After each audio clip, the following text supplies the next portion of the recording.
Yes, everybody, happy Friday. Russ and West Ham Network. Hope you're safe and well. Hammonds headlines in association with Bosh, the KOMB.com boys. That was a little tickle in my throat.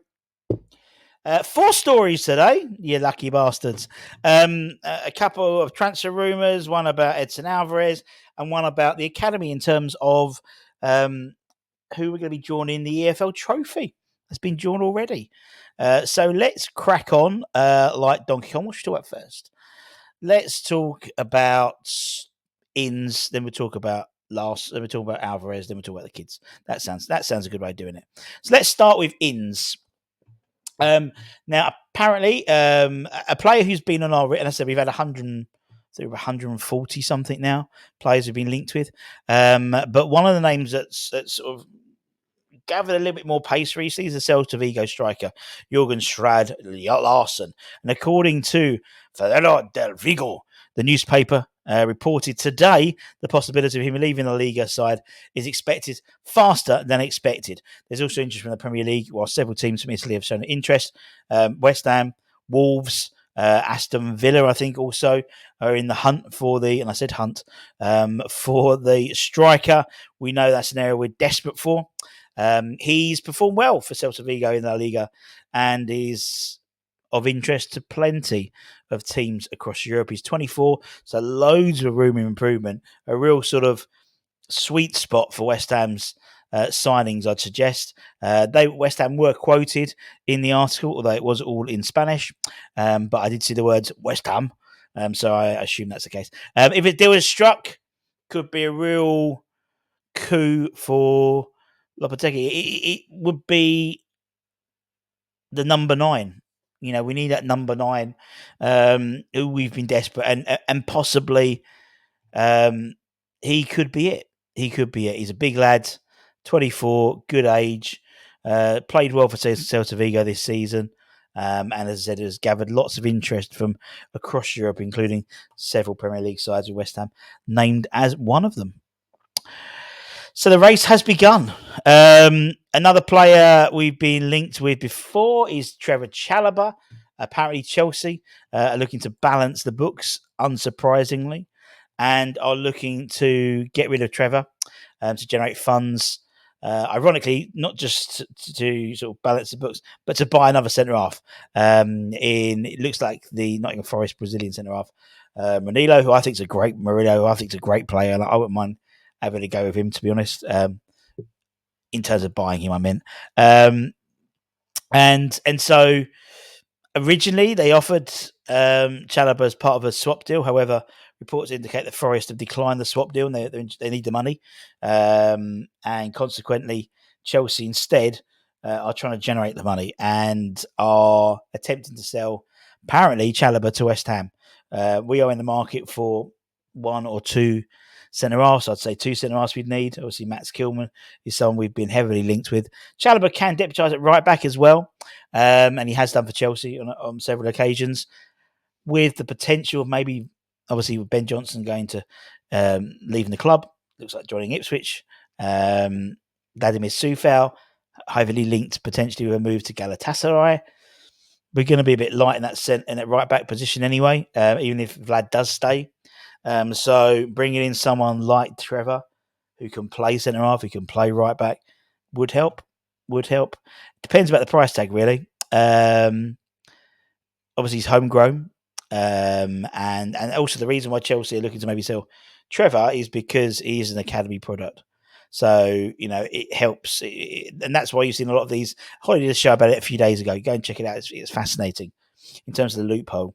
You know, selling academy players is pure profit. So one of the reasons why, you know, I know Nathan Trott, and people go, oh, why do we get Wes Froderingham and get rid of Nathan Trott? Well, it's pure profit for West Ham, as he's come through the ranks from the academy from a youngish age, having come over from Bermuda. But all we've missed out really is the academy quota, which he would have been part of, but we still have that homegrown quota. So it sort of makes sense.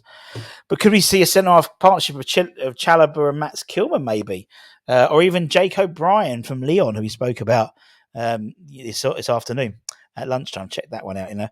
Potential Lyon Loving with a triple deal with Cyber Rumble going the other way, potentially. Who knows? Let's talk about one player who we know definitely won't be in pre-season. That's Edson Alvarez. Obviously, we know he had in his first half an hour in the Copa America against Jamaica in the opening rounds. They won 1-0. Mikel Antonio's Jamaica, of course. He felt his hamstring, went down almost immediately, and was visibly very upset. That ruled him out of the tournament. Apparently, it's a 6 centimetre tear, and we'll see him out for 5 to 6 weeks. It could be anywhere. It could have been anywhere up to 12 weeks. So, sort of 4 to 12 weeks were what we were led to believe based on the severity of the tear. So 5 to 6 ain't too bad. It does miss. He's probably likely to miss most of pre-season, and therefore his level of fitness won't be at such a level come the beginning of the season. Hopefully he'll be fit for the beginning of the season, but the likelihood is he won't be fully fit. He's actually going to be staying in Mexico, I believe, or in America to support the team while they're out there. It was led to be believed the player reported suffering what was called a strong puncture or a shot in his left leg at the time, and that was the pain which forced him down. West Ham, Mexico, and the player all decided that they could begin his recovery with the Mexican national team so that he can avoid leaving his teammates at the Copa America and support them for as long as they're in the tournament. And obviously no risk of flying and that getting worse. So while they're in America, he can sort of start treatment there. So obviously wish all the best to Edson. It's not as bad as it could be. Could have been out for up to 3 months, if not more.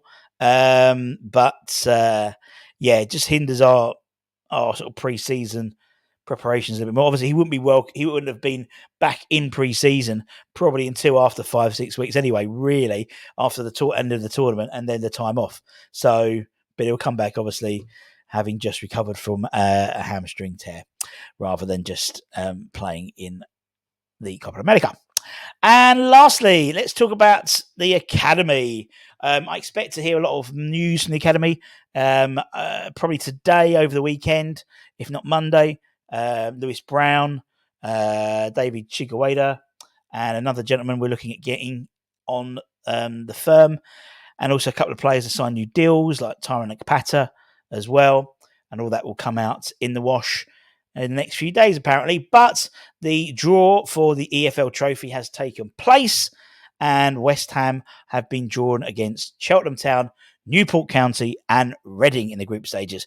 We've been drawn in Group F of the Southern section, which will take them to Cheltenham and Newport for the second year in a row, where a narrow win over Newport County. We won 4-0 against Cheltenham en route to top spot in that group, where obviously we eventually lost out to a very, very good Wycombe Wanderers in the final 16. It's what's quite maybe poignant is playing Reading, who themselves, obviously, we had somewhat of a rivalry with them when they were in the Premier League, really. They would always seem to beat us, wouldn't it? Sort of the emergence of Glenn Murray, the whole thing around Alan Pardew, and we had a bit of a rivalry with Reading. So that's an exciting new challenge. The under-21 new lead coach, Mark Robson, who obviously he's moved back into the 21s after the departure of the David Moyes coaching staff. He said it was a really good draw. We played Cheltenham and Newport a few times, so we know we're in tough for a couple of games. Reading's a great opportunity to go and play at the stadium. Is it still Majestic? I don't know what it's called now. It's a fantastic opportunity for the lads, and we'll relish it. Obviously, the boys did really well in the EFL Trophy, and it's a really good opportunity for them to play league football. In essence, league opposition, albeit League One, League Two opposition, but play league football, which is something which, unless you go out on loan, you don't get. You stay within in the 21s and in that sort of bubble. So it's a great opportunity to play, a slightly different opposition. maybe more wily opposition as well.